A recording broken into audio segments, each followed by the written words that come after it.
Para sa mga certified coffee lovers out there, nako, merong isang coffee shop sa Little Baguio dito sa San Juan na siguradong gugustuhin yung dayuhin dahil hindi lang kape ang kanilang ino-offer.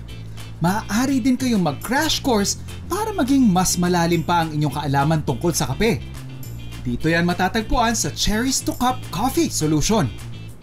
We're here in our showroom. This is Cherries to Cup Coffee Solutions. Nandito yung Jack meets Caldi. So yung Jack meets Caldi, it's more on promoting specialty coffee. Meaning niya is we are Jack of all trades in terms of coffee because we do everything in terms of coffee. Nagulat ako, ganun pala yung itsura ng mga latte school. Yung mga ganyan na parang pag gusto mo mag-training bilang barista. And mas lalo kong na-appreciate yung fact na ang mahal mag-coffee. So parang kailangan talaga seryosohin mo siya. Hindi lang basta parang okay, makagawa ka lang ng coffee pero nandyan yung parang ano siya pag-aaral pa rin talaga siya. Nandyan yung kailangan aalamin mo talaga yung core, kung ano nga ba yung kape, kung paano pinoproseso, kung paano mag-grade din. So, ang dami palang factors. At nakakatuwa kasi very informative yung mga tao dito, si Sir Rusty at saka si Sir Mark. Kasi tinutulungan nila ako, willing to help and share the information about coffee, yung mga machine din na kailangan ko, at kung saan ako magandang magsimula. Pinapaliwalag nga namin yung what is specialty coffee, like yung what Mark said na yung coffee is a fruit. So parang narinig ko, is first time mo narinig yun. Yes, oo. Lahat ng mga tao hindi aware. Kasi alam ko, coffee ay, lalo na yung bean, wala, buto lang siya. Oh, exactly. Diba? Oh, pero hindi mo alam kung saan galing buto. Hindi tama. ko alam. Yun, wow. Cherry kasi yan. Coffee cherry kasi yan. Wow, I learned something new today. Kahit sino ay maaaring mag-enroll sa Philippine Latte Art Academy dahil ang layunin nila dito ay ma-educate ang mga tao tungkol sa kahalagahan ng kape. At bilang isang certified coffee lover, si Shaira na ang bahalang lumasap para ma-share sa atin ang coffee experience na meron sa cafe na ito. Every day, every morning, kapag nasa work na ako sa unang hirit, automatic yan, magko-coffee na ako. Pero pag umaga, mas gusto ko kasi na hot. So, black lang din yung tinitake ko. As in, pure black, walang creamer, walang sugar. Black lang talaga. And then, kapag hapon na, yan na, gusto ko na yung mga latte, ice latte, mga caramel macchiato. So, ngayon, ang ititikman naman natin ay itong kanilang cafe latte na hot. So, ayan, kita nyo naman, may latte art po tayo dito na paggaganda-ganda. Minsan, ayokong inumin kasi sayang yung design. Pero sige, tikman natin.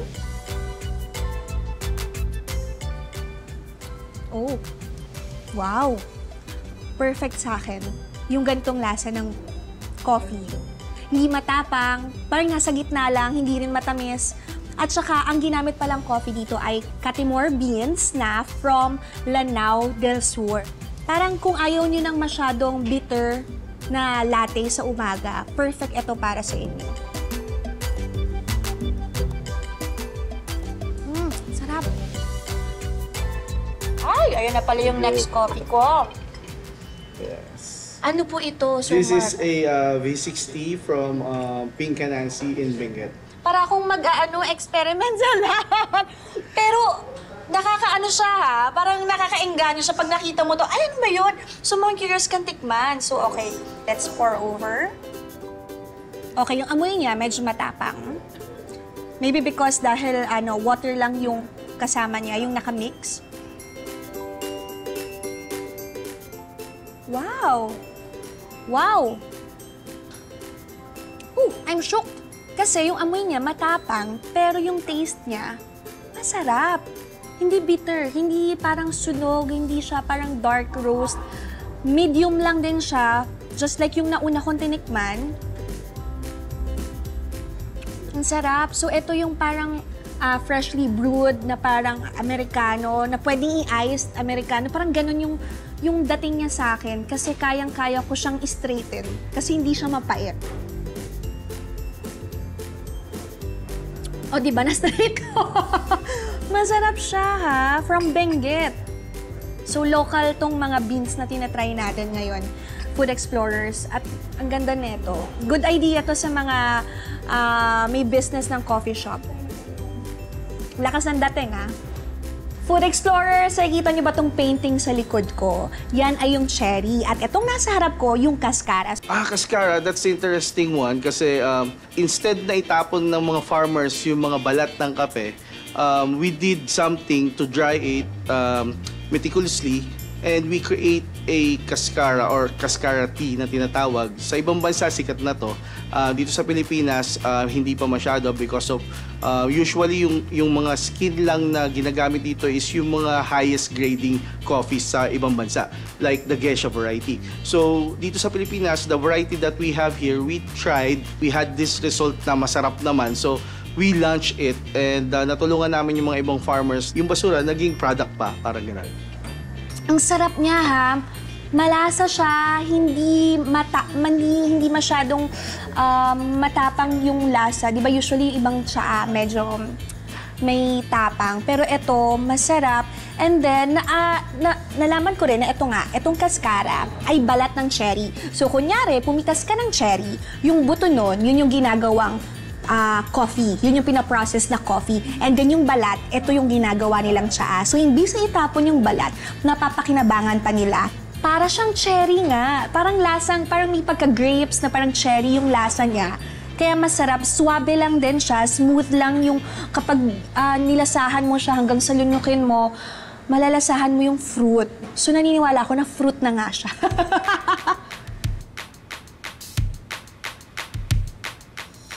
So, yung horchata naman, that's a Mexican drink na sumisikat din dito sa Pilipinas. Pero, basically, dito sa Pilipinas, yung traditional na drink natin, or yung pinapainom sa mga babies, yung na tinatawag. So, rice milk. Actually, rice lang siya na pinakuluan, tapos nilagyan ng cinnamon and condensed milk. Oh, ang sarap. Malalasahan mo nga yung rice. In fairness. Sakto lang. Tapos meron din pala siyang may halo din siyang espresso. Yung pinaka-beans niya ay galing sa Bukidnon. Ito yung Robusta. So may espresso siya plus yung horchata nga. Hawak ko na ang ating last drink at ito yung tinatawag na Finca Canong. Ito pong proseso na ginawa dito ay tinatawag na cold drip. Kasi kanina nakita ko yung parang kung saan siya nagdidrip. Sabi nila 7 to 8 hours po na nagdidrip continuously yung kape. At ang gamit po nilang beans dito ay Arabica from Lanao del Sur. Again, local products po. At kung mapapansin nyo guys, tingnan nyo, iba yung yellow. Iba yung nasa loob ng glass ko kasi ito yung tinatawag na whiskey stones. Kasi iniiwasan daw po nila na kapag nilagay natin yung kape, ayan, pag pinor na natin siya, syempre pag yellow po ay matutunaw, di ba? So may iba yung lasa. So ayaw na naman natin mabawasan yung lasa nung coffee, di ba? So yan, para hindi matunaw yung yellow, kaya ito, whiskey stones po ang ginagamit natin. Ngayon, tikman na natin. Ooh.